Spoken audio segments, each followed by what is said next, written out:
네, 안녕하십니까. 국민의힘 최승재 의원입니다. 국무조정실은 22일 국민과 함께하는 민생 토론회에서 생활규제 개혁 방안이라며 대형마트 공휴일 의무 휴업 방안 폐지를 발표했습니다.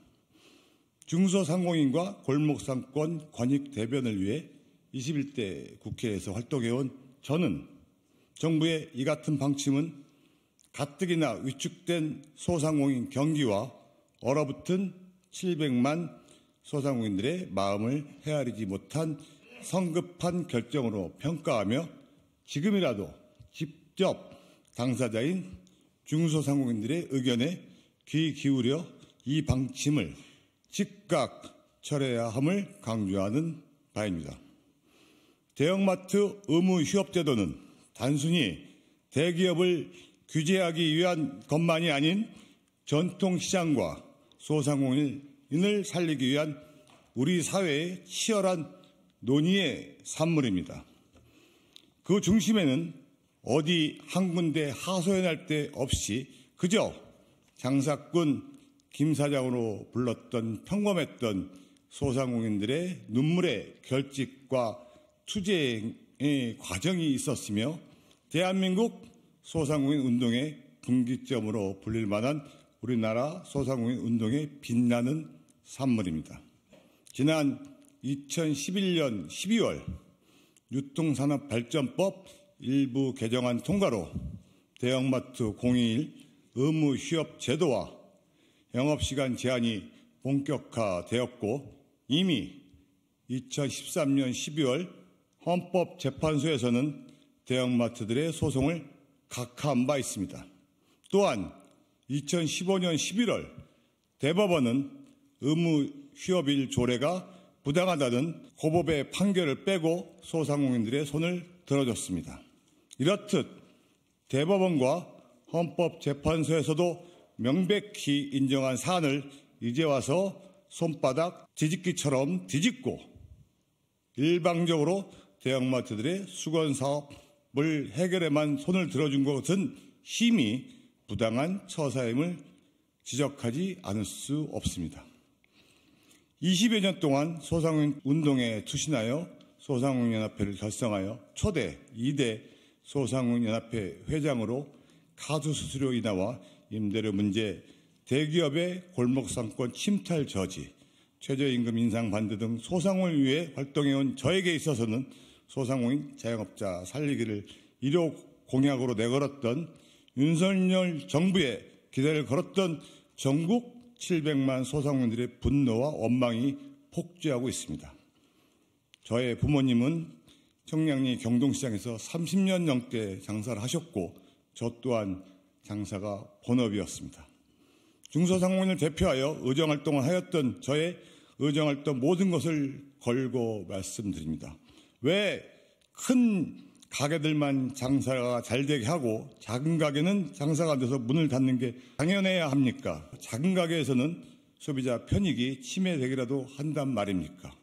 대기업과 소상공인의 작은 상생의 상징마저 훼손시킨다고 소비자 편익이 획기적으로 상승된단 말입니까? 한 달에 2번 일요일에 대형마트 안 가고 시장과 전통시장 상점과 가보자는 게 그렇게 잘못된 주장입니까? 이번 조치는 중소상공인들에게 큰 가게만 살리고 작은 가게는 돌보지 않고 괴멸될 것이라는 신호탄으로 해석되고 있습니다. 이미 전통시장과 상점가에서는 이 조치를 찬성하는 정치인들은 출입을 금지하겠다는 목소리마저 나오고 있습니다. 소상공인들의 분노는 그야말로 폭발 직전으로 민심이 요동치고 있습니다. 벌써부터 각 언론에서는 이마트와 롯데마트를 비롯한 대형마트들의 실적 개선을 예측하는 증권사 정보가 쏟아지고 있습니다. 이에 따라 이들 업체들의 주가도 출렁거리고 있다고 합니다. 언론 보도에 따르면 신한투자증권은 이마트의 통상 평일 매출이 300억 원, 주말 매출이 500억 원으로 추산된다면서 주말 이에 의무 휴업일이 평일로 바뀔 경우 월 매출 320억 원, 연간 3,840억 원 매출이 늘어나며 영업이익은 900억 원으로 개선될 것이라고 추정된다 밝힌 바 있습니다.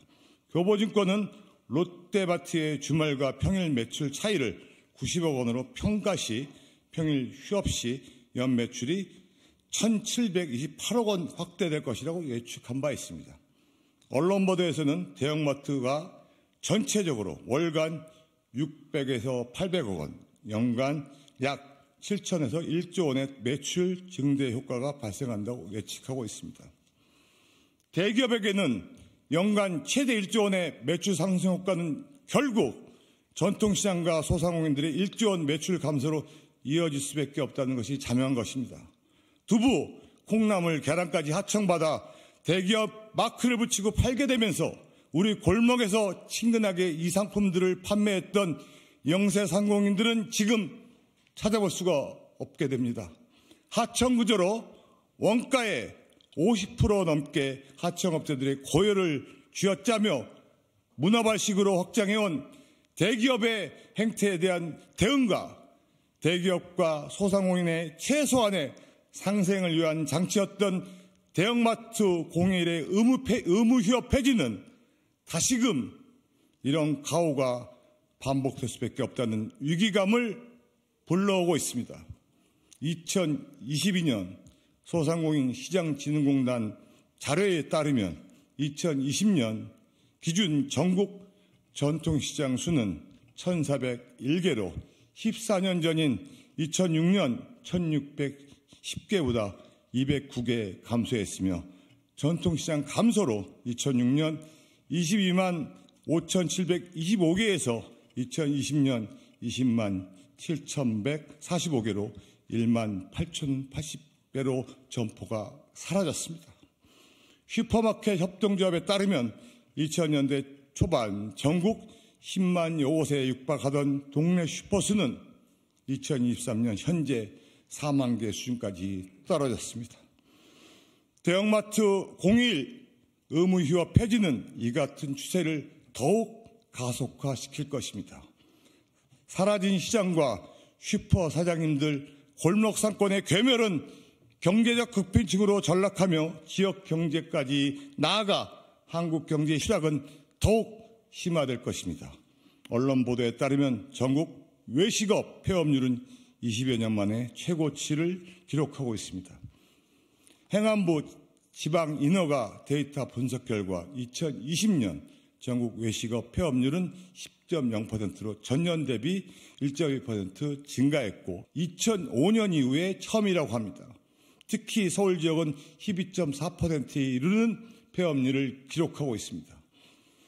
소상공인들의 긴 코로나 터널을 빠져나왔으나 고금리, 고물가 등 복합 경제 위기 속에서 경영 악화의 직격탄을 맞고 있는 것은 누구나 알고 있는 사실입니다. 지역 경제를 지탱해온 소상공인들의 몰락으로 서로 물건을 사줄 사람도 물건을 살 돈도 없는 현실입니다. 지역 경제의 몰락이 국가 경제의 몰락을 일으키는 악순환은 이미 시작되고 있습니다. 이 같은 상황에서 중기부가 내놓은 대책은 전기요금 일부 찔끔 지원, 이자 비용 건강과 동행축제 확대와 지난 정부에서부터 항상 써먹어왔던 온누리 3번 발행 확대 정책입니다. 정권은 바뀌었으나 공무원들은 그대로의 마인드입니다. 소상공인 정책의 방향성도 대책도 재탕, 삼탕 반복하고 있는 실정입니다. 대형마트 공휴일 의무휴업 제도가 소상공인 전통시장의 경제적 매출 증대 효과를 분석한 자료 하나 제대로 내놓지 못하고 있습니다. 야당도 마찬가지입니다. 지난 정권에서도 위에 언급한 자료를 제대로 분석하지도 조사하지도 못했고 무엇보다 대형마트에 이어 직간접적으로 전통시장과 지역 소상공인들의 생존권을 직접 위협하는 식자재 마트의 우죽습격 확장 또한 막지 못했습니다. 저는 대형 식자재 마트 또한 대형마트에 준하는 규제를 똑같이 바뀌어야 된다고 늘상 주장해 왔습니다만 전통시장과 소상공인들이 보호해야 할 함을 강조하고 대표 발의까지 한 바 있습니다만 민주당은 그들의 편을 드는 것인지 이에 대해 침묵으로만 일관되었습니다. 소상공인 자영업자들은 절망의 한복판에 서서 그야말로 폭동 직전의 상황이라고 할 수 있습니다. 민생을 외면한 정치, 현장을 모르는 정치가 소상공인 자영업자들의 마음을 멍들게 하고 있습니다. 정치권 전체를 심판해야 한다는 목소리가 높아지고 있는 상황입니다. 정치권은 조금이라도 이들의 목소리에 귀를 기울여 하면 물론이고 실천에 나서야 합니다. 근본적으로 소상공인을 우선하는 소상공인 정책의 전환과 진정한 개혁이 필요한 시점입니다. 이러한 중대차한 시점에서 우죽순 늘어나고 있는 식자재 마트까지 규제에 포함해도 모자란 상황에도 오히려 반대 졸속적으로 발표된 이번 대형마트 공휴일 의무휴업제 폐지 방침에 저는 분명히 반대 입장을 표명하고 정치적 유불리를 떠나 진정한 민심과 소상공인만을 보고 당당히 소상공인들의 입장을 대변해 나갈 것을 천명하는 바입니다. 저는 이 사안이 더 큰 분노와 소상공인들의 민심 위반으로 나타나기 전에 국무조정실에 나서 이 방침을 즉각 철회할 것을 촉구하며 이 같은 사안이 관철될 수 있도록 전국의 35만 전통시장 종사자 여러분과 700만 소상공인들의 중지를 모아 나갈 것임을 밝혀두는 바입니다. 또한 저희 이후 행보에 대해서도 소상공인 대표자들과 진지한 협의를 통해 모든 가능성을 열어놓고 결정해 나갈 방침을 밝혀두는 바입니다. 감사합니다.